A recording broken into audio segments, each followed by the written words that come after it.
It's another Human First AI marketing podcast. I'm your host, Mike Montague at Avenue 9. My guest this week is Alec Crawford, founder and CEO of AI Risk. You can find them at AICrisk.com. Alec, we're going to talk about the risk and reward of AI this week. And I've been on your show. We've talked about it before. We should also mention you host a podcast, the AI Risk Reward podcast. So if people enjoy this show and you're watching it, you can probably find it on the exact same platform with additional AI content on there. But Alec, welcome to the show. Tell me about your experience in AI and what the risk for humans are, and then we'll start talking about some of the rewards.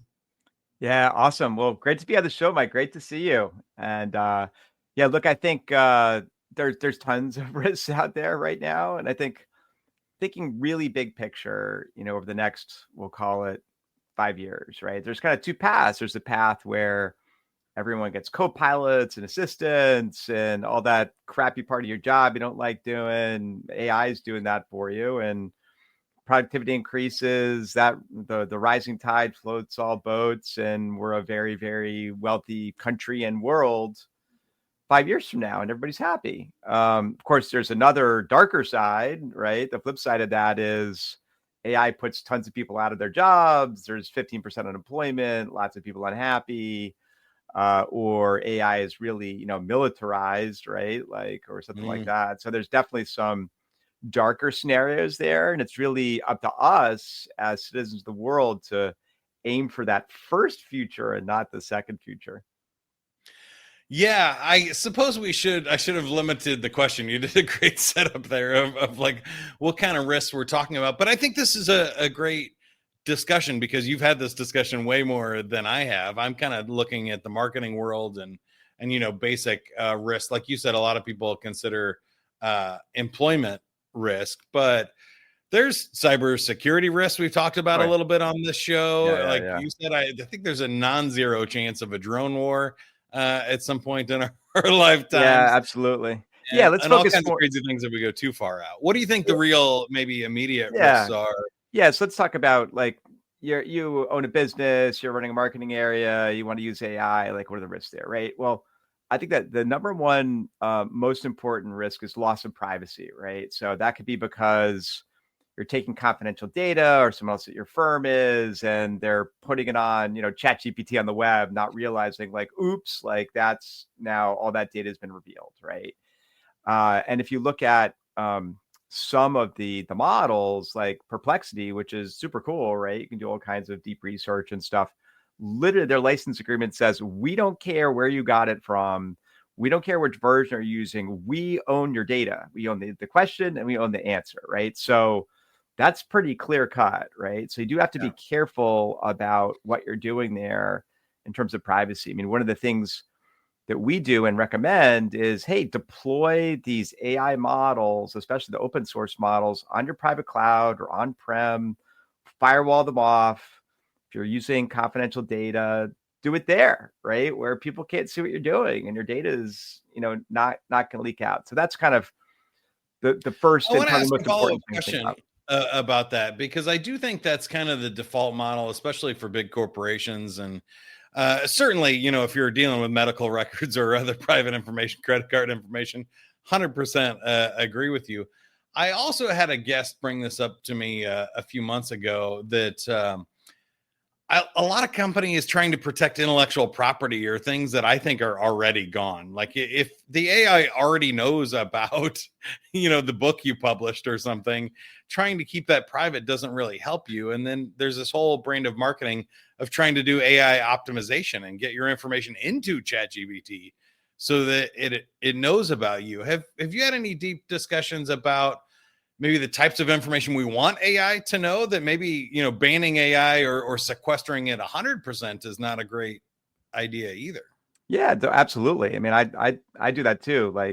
You can literally go into AI and ask about your company and see what it comes back with. And if it's wrong, you can actually literally put a ticket into OpenAI to go fix it, right? So Great. Absolutely, I recommend doing that.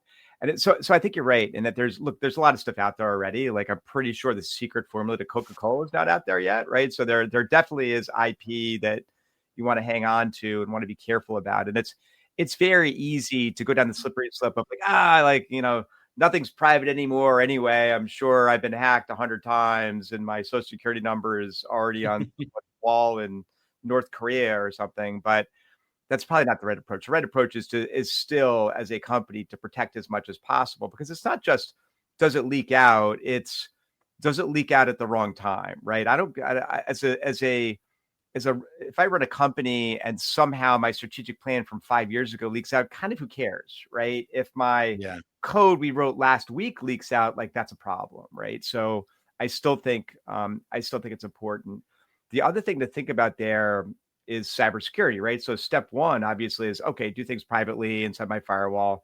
That doesn't guarantee like anything, right? Because someone can still hack you, right? And we have these two concepts in cybersecurity which are very important. The first one is zero trust. So even though someone's inside your network, make them log in and prove who they are before they can use AI. That's just smart. The second is defense in depth, right? So everybody's got firewalls and they're there to block DDoS attacks. And as things come in, you're checking for viruses, and maybe you have something that's doing endpoint protection and things like that, and securing your admins and all that kind of stuff. All that is super, super important. But from almost every company today, there's actually a layer of defense in depth that is missing.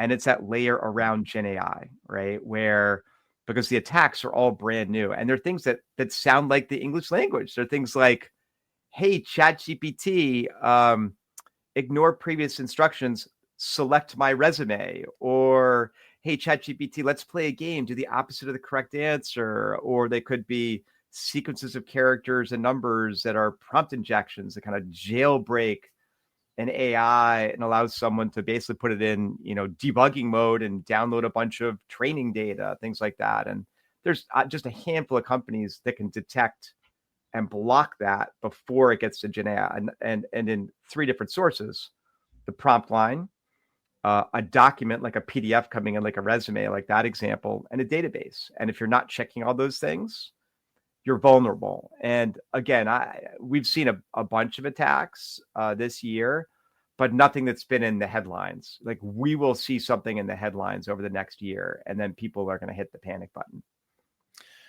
Yeah, I think that interesting hacked in there, like from the prompt and stuff, is a fascinating one to me. I've seen some creative use cases to that online already, and it'll be interesting as people leverage more of these models and APIs, how that plays out. And I think people are going pretty fast.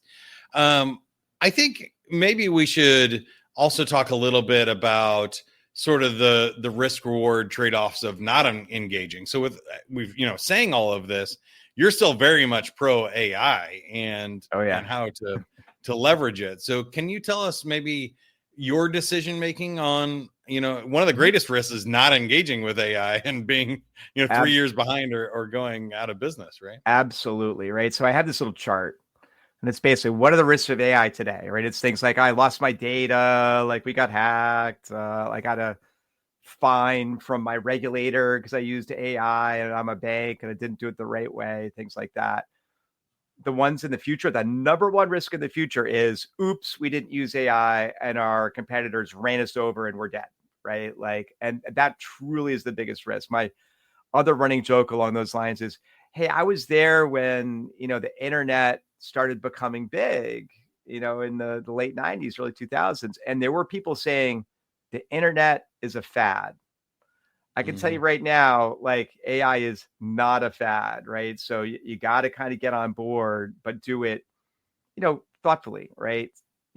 Come up with a plan, do it safely and securely, figure out, roll it out to a small group, then a big group, all kind of the standard stuff you would think. So for me, I think the highest and best use of AI to companies is when you can connect it to your data and your email and your documents and things like that, and you can start getting it to do what I'll call you start with the efficiency stuff, like, hey, it took notes at my meeting and helps me write emails. Great. Okay, that's saved me an hour or two a day.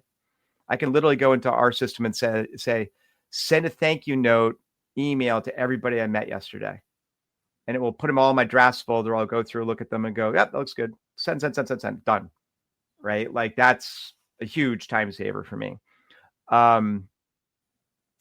But then you start moving into more agentic AI, where it's doing things like every day, I can have an agent look at my stock portfolio, tell me what happened yesterday, and get the top 3 news items of the 50 stocks in my portfolio and send me an email at 6 a.m. Awesome. Now I don't have to go poking around on the internet or wonder what's going on. And think of that to the extreme, where a year from now, I might have 20 agents like doing little jobs like that, or even automating things like, oh, I normally update this spreadsheet every week or whatever. Yeah, AI is going to do that, right? So it's just going to be such a huge time saver. And then, of course, we have agents controlling other agents, right? So it could be like, hey, first check to see if the weather's going to be nice on Friday. And then if it is, then make me a tea time in the morning, right? It could be stuff like that. So I'm really looking forward to that because I hate waking up early to make tea times, Mike. Yeah, I think there are some rewards are better than others with AI, right? That's the best part. It is funny. I think this is an interesting question for me these days. Is there are some problems that are easier to solve with AI and some that are very difficult. And what I'm trying to do with this show is help people choose, like, what jobs do you think should still be done by a human or will be done by a human for the foreseeable future, and then which jobs should you absolutely not be doing anymore? Do you have any thoughts on that? Yeah, that's a great question. Well, I think I think the EU's approach to this actually strangely is pretty good, right? Where they're like, look, how big is the risk of whatever you're trying to do with AI, right? Are you diagnosing a disease or are you picking a color to paint your kitchen, right? Like, so the higher the risk it is, the more you're going to need like human involvement, right? Because AI is certainly not perfect, although always sounds very authoritative, right? So you have to be careful about that. It's like it's very human in that way. Yeah, it's like one of your right. It's like one of your it's like your know-it-all friends who like is never admits they're wrong, right? Kind of thing. Like you got to be careful. That's kind of what AI is right now. So yeah, so I think I don't think AI is replacing doctors anytime soon. Now it doesn't mean they're not using it. So great example there is Atropos Health. So my friend Brigham Hyde runs that. They finished their Series C recently. And what they do is it's customized research for doctors for specific patients. So you go in there and say, here's my patient, here's their symptoms, here's some other stuff. And literally it goes through thousands of journal articles and research papers and all that kind of stuff. And comes back and goes, okay, here's a couple papers that you might want to read. And here's kind of the summary of the findings. Like here's an approach to treating the disease, blah, blah, blah, blah, blah, blah, in like 5 minutes, right? So that's something that, even 2 years ago would have been like the doctor sitting down for like 6 hours trying to figure this out. Good luck with that. Like what doctor has time to do that, right? So that's going to be valuable, but also the doctor can look through and go, that looks right or that doesn't look right, right? That you're not just going to hand that to a patient and say, here you go, right? You're going to review it. You're going to be cautious about it because if it's wrong, the consequences are bad. Like it misdiagnosed the disease or gave you an outdated paper or whatever. You got to be careful. Yeah, I like your thinking there, and it kind of gave me 3 ideas on how we could apply AI in our business or life.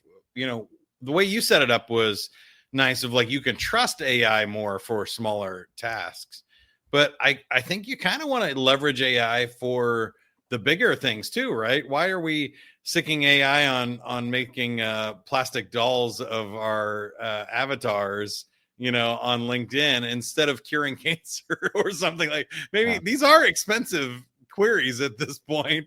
Like maybe we should spend a little more resources on the big items. So Totally involving agree. it, on what is the risk of using it, but also what's the reward. You can choose a paint color, you're going to see it, and you're the one that has to love it.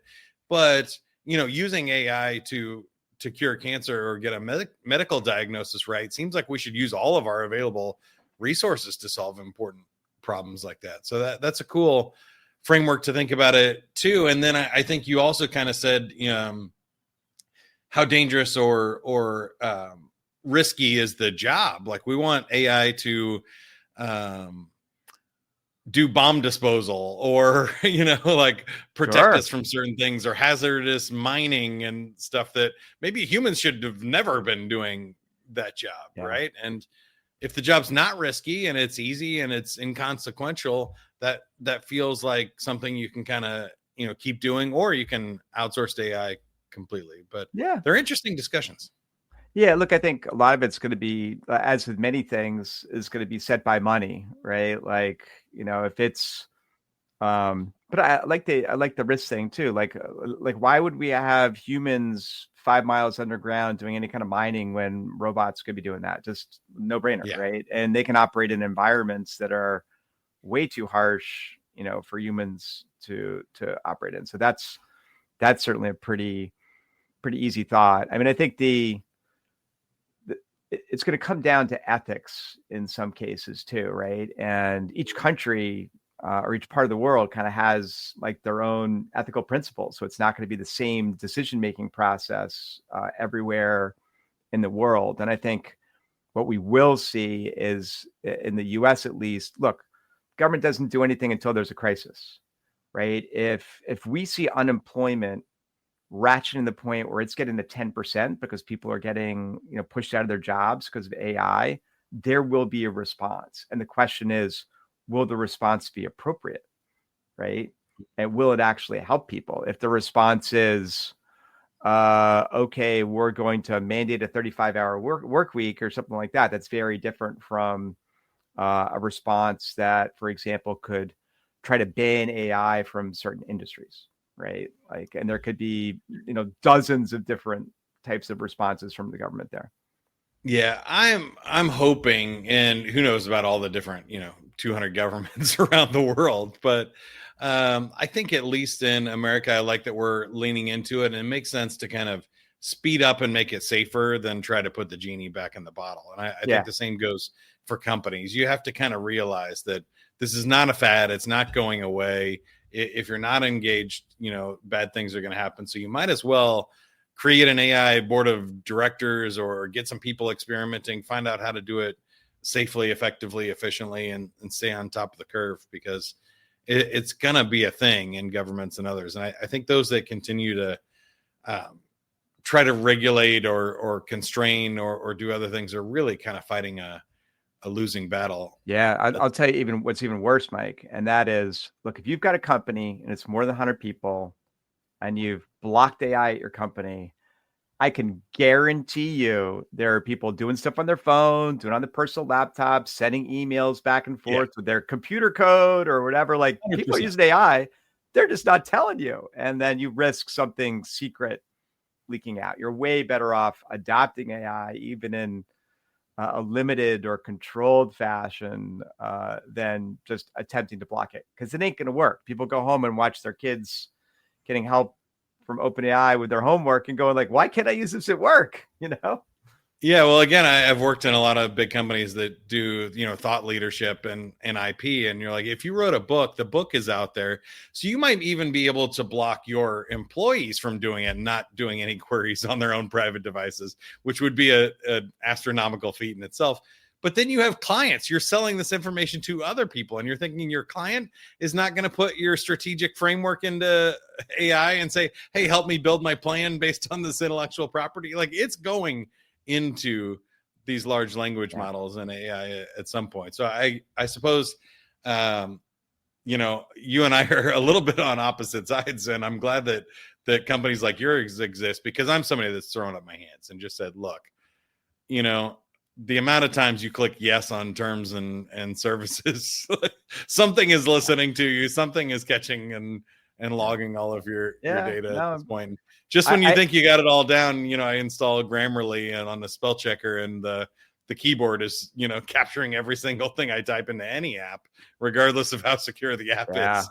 And you're Yeah, done. and look, part of it's also like rules and regulation and compliance with those. Like if you're a bank, like guess what? Like you can't allow your consumer data to get out there. And if you do, it's this whole process. Well, okay, now we now got to notify everybody and get them Yeah. free credit reports and pay a fine and fix everything. And so yeah, I think there's a big difference between like do you have confidential information or not, right? Like Yeah. defined legally as opposed to what you think is confidential, right? So obviously Coke doesn't want the formula to get out there, and they're pretty careful about that. But are there other things that have leaked out of there? Absolutely. Marketing plans or whatever. Good luck. Like that stuff's out there, right? But yeah, so you just have to be judicious. And I totally get it in terms of like, yeah, it's probably too late for that. Look, I think the most important thing as an individual to protect, or the most important things are your financial information, right, and your healthcare information. And people say the healthcare information, right? But it is one of the biggest sources of fraud in the U.S. If people can effectively capture your healthcare identity and run around and either pretend to be you at a hospital and all of a sudden you're getting an insurance Yeah. bill or just submit false claims and get money back. I mean, I don't know anyone who goes through every one of their, insurance pieces of paper they get in the mail or online. Like, forget it. It's like there's just too much stuff there. And in the end, there's tons and tons of fraud there, which you could get in trouble for or be on the hook for if you're not paying attention. Obviously, on the financial side, it's kind of a no-brainer. Like, you don't want people stealing your bank account, right? But yeah, so Yeah. those are really the things you really kind of have to keep out of AI. Where do you think the inflection point is? You kind of mentioned 5 years earlier. For me, there's some sort of 5 to 10 year horizon of, I think, AGI, and it might be here sooner than that, but in the point of where it really like changes all of our lives, that it's kind of like an event horizon I can't see past, and Yeah. like making any predictions past that or further. What do you think the big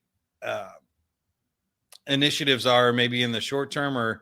or how much impact can we have with our businesses, and then when should we be concerned? Yeah, I think we go into a couple phases here, right? Like right now, we're using what's called statistical AI, right? So basically, it's not thinking; it's figuring out what the next word or phrase is. That works super well because it's trained on billions of things with billions of parameters. Works super well, and I think as part of that, we're going to get agentic and multi-agentic AI, meaning basic. Think of an agent, an AI agent, as a digital worker, a digital employee, and within just a couple years you're going to be astounded like what those are capable of, right? They literally will be able to do the job of someone coming out of college or something like that, right? Whether they're a software developer or someone in marketing or something like that. And along those lines, in terms of content on the internet today, like, maybe about a third is generated by AI at this point, maybe approaching a half. That will be 80%, like real soon now, like with basically Yeah. no human involvement. Uh, Beyond that, we're going to have something probably in the next few years that may not be AGI, but looks and feels like AGI, meaning it can do complex tasks. It could literally read a book, all kinds of stuff. And it's not going to be as good as a human, but it will be pretty cheap and it will work pretty well. True AGI and consciousness is probably pretty far off and probably involves a combination of quantum computing and artificial intelligence. There was an MIT paper last year which basically proved that consciousness and the human brain comes from quantum tunneling, right? So just taking that little piece of knowledge and going, ooh, quantum computing, AI, like, okay, it's coming at some point. Maybe it's in my lifetime, maybe it's not. But I think there's a new paper out by one of the co-founders of OpenAI who left. It's called AI-2027.com. You can look it up. It's out there. It's a very cool paper with cool infographics and all that kind of stuff. And the premise there is that the US is going to win the AGI race versus other countries by basically taking most of our resources, because we were talking about AI resources before, and putting them towards researching how to make a better AI, right? Which kind of makes sense, right? And then over time, that snowballs to the point where we've got it, whatever it is, right? And the premise there is that's something that's, along with many other people saying this, that's kind of like 3 to 5 years away, right? Again, I'm not so sure. I think that we can get something that looks like AGI in that time frame. It just may not. At some point, it doesn't matter. It's kind of like the Turing test, right? Like if it can appear smarter than most of the people that it's trying to fool, it essentially doesn't matter. Yeah, that's how fair. It's accomplishing that, right? That's fair. But what I would say is that again, back to the whole, it always sounds authoritative, right? Like, got to be careful because it's not going to be conscious. It's not going to have morals. It won't know how to make ethical decisions and things like that. And it will not understand that ethics is different in different countries, like things like that, right? So it's just something that we're going to need to be skeptical about, right? And I think it's right now, it's hard to be skeptical about AI. We're going to need to continue to be skeptical in the strict definition of the word, meaning like trust but verify, right? Like not like never use it, just not say, oh, I don't, that's not going to help me. We need to treat it like, the new analyst at a college is working for you, just doesn't know how to do everything and may not be the most ethical person. What's interesting to me is I think there's a huge disagreement out there among the research people about AGI and alignment. Like some people are like, oh, if it's not aligned with human values and stuff, that's going to squash us like bugs. And there are others that are like, this is just not a problem, right? It's a computer program, right? So I don't honestly know. I think in general, from a risk management standpoint, anytime you have an existential risk, which I do think AI presents an existential risk, you've got to be very cautious about it, right? And make sure you've got all those bases covered, because I think many people, including that paper I mentioned, look at AI and go, oh yeah, it could just try to kill us all by creating, mirror organisms or something like that. Like, I think it's more likely to be a screw up. Like, think about what I happened. think even humans, but go ahead. Like a human screw up with this. Yeah, it could be a human screw up. Absolutely. So think about what happened in China during the Great Leap Forward, where they basically didn't plant enough food, right? And they ran out of food and lots of people starved, right? Like, what if AI screws up our planting plan or something like that? And oops, we don't have enough food. Like, that's perfectly plausible. They could screw up something major, which impacts unintentionally large numbers of people on the planet.